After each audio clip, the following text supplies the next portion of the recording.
Welcome to the interview show. This is Scott Wood, your host. Right now, I'm somewhere in Gastown. I'm in the recording studio of a band called Bear Mountain. I've got two members of the band here with me. I'd love you to introduce yourself. Yeah, hey, my name's Ian. Ian, what do you do in the band called Bear Mountain? I sing, I play the bass, and I program all the laptop-y stuff. Awesome. Now, on your couch, almost on the other side of the room, is someone else. My name's Greg. I play drums and a little bit of keys and sing backup in Bear Mountain. But you guys, you missed out the most important part. What? Your twin thing? Is Twins? that You guys are twin brothers. Yeah, we're twins. Identical. You can't see that through the sound, though. Impossible not to notice in person. So we'll skip all those obvious twin questions. What I'd love to know in a moment, we're going to listen to a song first, but in a moment, I'm going to ask you for the secret origin of the band Bear Mountain. Hey, this is Ian from Bear Mountain. Hey, this is Greg from Bear Mountain, and you're listening to The Interview Show with Scott Wood.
Hey, this is Ian from Bear Mountain. Hey, this is Greg from Bear Mountain, and you're listening to The Interview Show with Scott Wood. Welcome back to the interview show. This is Scott Wood, your host. You just heard Two Step. That's by a band called Bear Mountain off their debut record, XO. I've got two members of the band here with me. I'd love it if one or both could talk about that one. So I don't know how Two Step started. There was a couple different versions of it. One version, I think Ian just sent me the WAV file in Toronto, and then I recorded drums on it and sent it back to him. And then he maybe redid some stuff that way. So it was all done remotely, like him in one studio, me in another. But he wrote the song originally. Yeah. Yeah, no, there's an old version of two-step. It's out there. I think it's on a blog called Smoke Don't Smoke. If you look it up, there's like a 4-year-old version of two-step on there. I just wrote it in my basement on Logic, and it's super simple. It's just like a drum loop, and then you know what? It was actually inspired by a Handsome Furs song. Just the dun-dun-ka, dun-dun-ka, dun-ka, dun-dun-ka. And pretty straight up song, but effective. Very simple. It's like 3 chords or something. So, Bear Mountain, it's a band. It's got 2 twins in it. I'd love it. Ian, if you could tell me how the band started. Yeah, the band started as a solo project that I started by myself, just releasing music online and that sort of thing, like bedroom beats, you know. And then I played one show by myself, and it was pretty shitty, actually. It didn't go that well, at the Cobalt. So then I had another show booked 2 weeks later, and I wanted a band, so I called my buddy Kyle, and he played guitar. My buddy Doug played the drums, and that show went awesome. So it was kind of like that's how it all came together. But nowadays it's me, Greg, Kyle, and Kenji. You start a band. How do you have the conversation with your twin brother to join your music project? It's interesting. It's a slow burn, you know. It's like a real delicate integration. Greg was in Toronto, and then basically like he played drums on the record. That is true. He did play drums on the record. But we needed to go on tour, I think, was what happened, and we needed a drummer. So Greg flew home from Toronto, and he moved back to Vancouver, and then basically joined the band. Okay, Greg, the twin drummer. How did your brother convince you to join this project? I mean, it didn't really take a lot of convincing. I was kind of like going through some shit in Toronto. My life was falling apart, and he offered me to go on tour with him. So that kind of seemed like a pretty sweet opportunity to be in a band. I was in a couple of bands in Toronto and had a couple other projects, and they all kind of broke up at the same time. So I was looking for another opportunity, and going on tour with my bro came up, and I knew the songs. I played on the record, and it just kind of was like the right time, you know. It seemed like the perfect thing to do. What's one advantage of being in a band with your twin brother? An advantage? You always have someone else to smoke pot with. No, sorry. Should I not say that? I don't think you guys need to be twins to do that. No, but it's... Yeah. Guys, hand-raising system, please. Sorry, we should get closer together so we don't do this thing. I was going to say none of our other bandmates like to smoke weed as much as we do, but that's okay. I think this is Ian talking. I think an advantage of being in a band together, sometimes it's really easy, sometimes it's hard with playing music with your siblings, but a lot of times we kind of have a mutual understanding of what a song or a track needs, I think. Or we complement each other, you know. He knows some stuff that I don't know, and I know some stuff that he doesn't know. We kind of put our brains together, I'd say. What's a disadvantage? A disadvantage of being in a band with your brother, I don't know. It's like, it can be like too close sometimes, you know. Like we've just known each other forever, for our entire lives. So there can be a lot of like emotions tied up in things. There's a lot of like baggage. Yeah. There can be a lot of baggage. You can draw out shit from like when you were 13, you know. Like you can just bring up the dumbest shit. Would you like to work out some of that stuff right now? Well, I mean, here's the thing. So we've played music together unsuccessfully probably since we were 15. You know, we played in bands together, and we always end up fighting like at each other's throats, and I'm not even exaggerating. So this band, like when we first started playing together, we actually had to work at it quite a bit, you know, like actively work on, you know, the way we talk to each other and the way we give each other feedback and all that sort of stuff. And then we worked through a lot of those things, and now it's great. Hey, this is Ian from Bear Mountain. Hey, this is Greg from Bear Mountain, and you're listening to The Interview Show with Scott Wood.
Hey, this is Ian from Bear Mountain. Hey, this is Greg from Bear Mountain, and you're listening to The Interview Show with Scott Wood. Welcome back to The Interview Show. This is Scott Wood, your host. You just heard Congo by a band called Bear Mountain off their debut record, XO. I've got two members of the band here with me. I've got Ian, I've got Greg. I'd love it if one or both could talk a bit about this track. Congo, this song, it's a really simple tune, but I think it's so effective because it's got that feeling in it, you know? It's a pretty honest song, I think. Yeah, totally. It's straight to the point. Yeah, straight to the point. Straight up, Congo.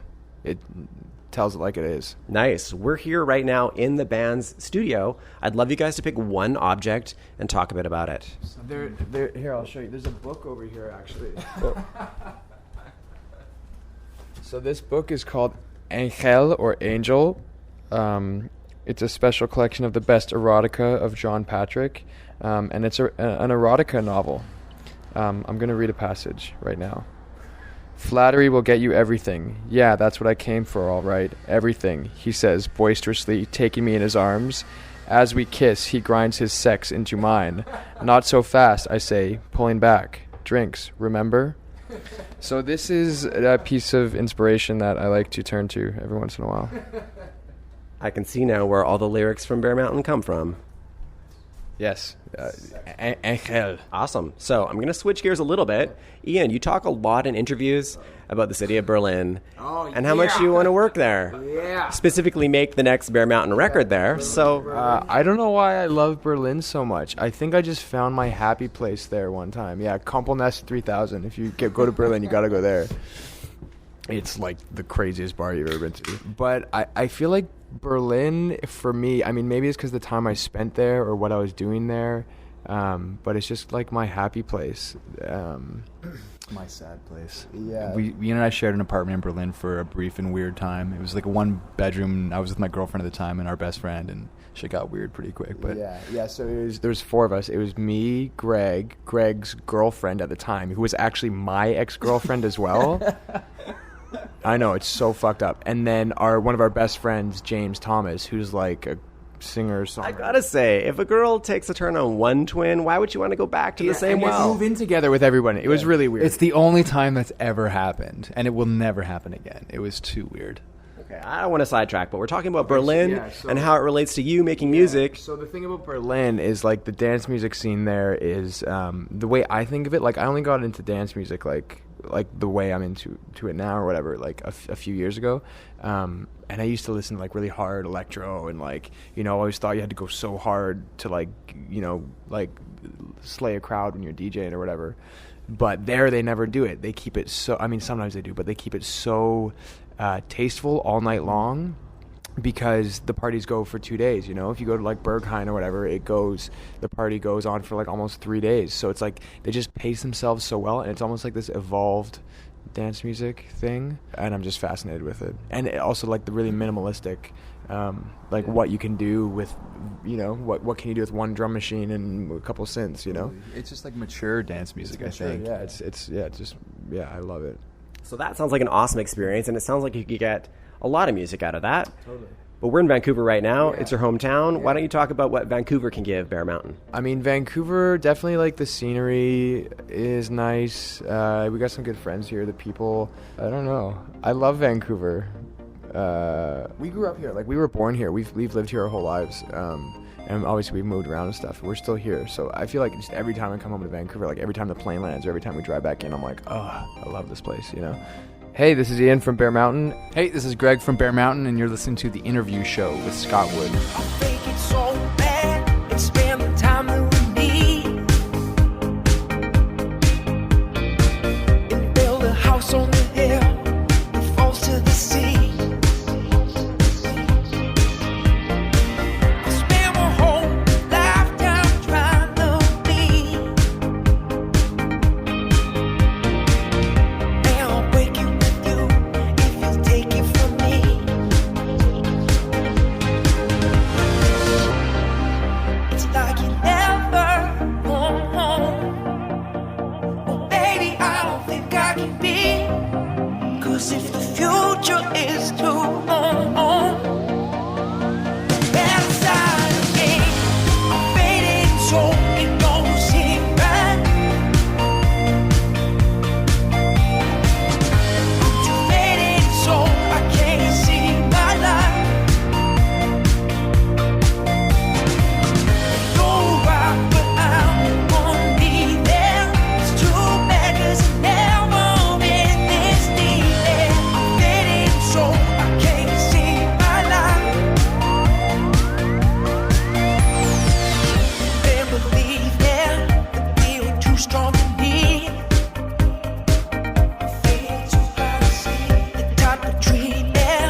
Hey, this is Ian from Bear Mountain. Hey, this is Greg from Bear Mountain, and you're listening to The Interview Show with Scott Wood. Welcome back to The Interview Show. This is Scott Wood, your host. You just heard Faded by a band called Bear Mountain off their debut record, XO. I've got two members of the band here with me. I have Ian, I have Greg. They're twin brothers. I'd love it if one or both could talk about that one. Remember that song started with just this synth line that Ian had, just the dun dun dun dun dun dun dun dun dun dun dun dun, just that one kind of mini Moog synth line. The pluck sound. I was trying to make it sound like a Dead Mouse track, actually. And I watched a YouTube tutorial on how to make Dead Mouse plucks with a mini Moog. And I did that. And I actually remember the first time he played that for us. He just threw it on in rehearsal. And instantly I was like, did you do this? And he was like, yes. I was like, oh my God. And we just all knew that it was good. In a lot of your interviews, you talk about being a nice guy and working hard to find success in the music industry. And that seems like good advice, but you know, sometimes people who are musicians, they work really hard, and sometimes it's hard to be nice at the end of the night. So, since I have you here with your twin brother, I'm going to ask him, when was the last time he was a dick? Oh, man. When was the last time you... I've been waiting for someone to ask me that question. No. No, I mean, we all have our moments on tour. The last time Ian was a dick was... Should I answer that question honestly? The last time Ian was a dick, we were driving home from Chicago, but we... Specific moment? I remember. We were driving home from Chicago. It'd been 40 hours driving across the country, so he gets a hall pass on this one. But he didn't want to drive anybody home.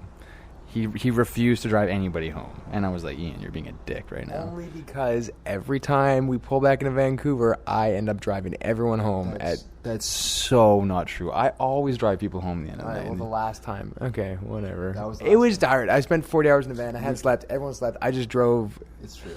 It's the last leg. I don't know. But you know what? My brothers, we get along really well on tour, the two of us. We do, right? Yeah. Yeah. So we're usually good. We're usually not dicks to each other. We're dicks to other people sometimes. Yeah, I think I know when I'm being an asshole, and I'm an asshole to the people who are closest to me, except for my girlfriend, because I love her so much. It's easy to take shit out on your twin. Yeah, you know? and I think also with my bandmates, I expect a lot from everyone in the band. I think we all expect a lot from each other. Do you know what I mean? Like, I've been in too many bands that have broken up because of apathy and because of people who didn't want to work hard, and I don't have time for that, to be blunt about that. You just got to be you got to be honest in a band too, and sometimes that can come across as being a bit of an asshole. Just because if somebody's not pulling their weight, or they say they're going to do something, they don't do it, you got to call them out on it, and you got to be firm on it. Treat it like it's a job, and not that you're the boss, but it's just got to get done. Yeah. Nice. Well, that's a great place to end it. Bear Mountain, Ian, Greg, thanks for being on my show. Hey, at the end of the show, I love the group to pick one of their tracks and talk a bit about it as I bring up that song. Yeah, play Sing. This is an interesting song because the vocal sample, the doo deep boop boop beep boop beep boop boop beep, it's from a YouTube clip. Please don't sue me, anyone. It's from a YouTube clip of this. I think what I did is I Googled Japanese girl singing a cappella, and I dug through YouTube for an hour, and then I found a home video with 30 views of some girl literally just singing into the camera. And I ripped that audio off YouTube and chopped up the audio and pitched it and sampled it, and that's where that comes from. So I think YouTube, I actually like the way YouTube sounds when it's sampled into songs, because it's so shitty that it kind of gives us some grit. To add to that, the bridge of Sing, you were going to go with that. So the bridge of Sing is actually, again, you ever heard that expression, good artists sport what great artists steal, or something like that? So the bridge of Sing is the same chord progression from Sly and the Family Stone, If You Want Me to Stay. Everyone go get fresh if you don't know that record. The first song, In Time, is Daniel Lanois' favorite song, for the record. Anyway, the bridge on that song is just this chord progression, and I took it, played it, and then just transposed it to a different key, and then we dropped it into the bridge, and that was the halfway through Sing. Well. When the bass line comes back in, it's just playing those chords, but all arpeggiated. So I actually really like that song, and it's kind of housey. So thanks, guys. So we're going to listen to Sing by the band Bear Mountain off their record XO. Thanks for being on the show. Thank you. Yeah, thanks for having us. Hey, this is Ian from Bear Mountain. Hey, this is Greg from Bear Mountain, and you're listening to The Interview Show with Scott Wood.